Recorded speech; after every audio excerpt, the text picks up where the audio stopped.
Sementara itu, Saudara, Kantor Wilayah Direktorat Jenderal Pajak Provinsi Aceh mencatat realisasi perpajakan Aceh jauh di bawah angka target penerimaan pajak nasional tahun ini.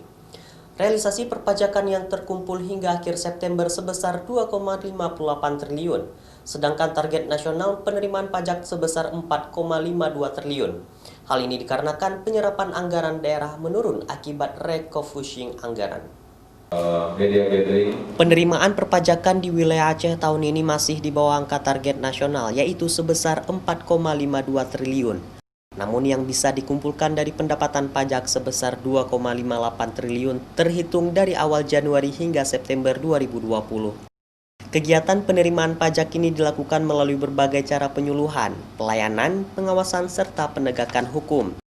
Di era pandemi, proses penerimaan pajak dilakukan secara selektif karena perekonomian warga, pelaku UMKM maupun pengusaha di Aceh saat ini tidak stabil.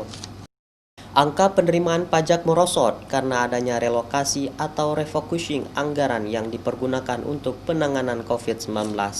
Kemungkinan besar turun karena dengan kondisi adanya penurunan atau realokasi atau refocusing anggaran. Nah, tetapi proyek-proyek ini kan tetap berjalan. Proyek-proyek yang terkait dengan belanja modal itu adalah mempunyai peran kegiatan multiplier yang kuat kepada pelaku-pelaku usaha, termasuk ke sektor perdagangannya. Nah, ini walaupun relatif turun, tapi tetap bisa menggerakkan perekonomian dan sehingga di sananya fungsi pajak juga akan bisa lebih meningkat lagi penerimaan.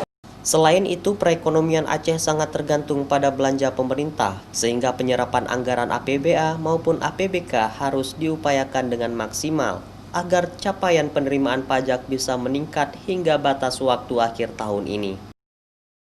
Nova Misdayanti, Kompas TV, Banda Aceh.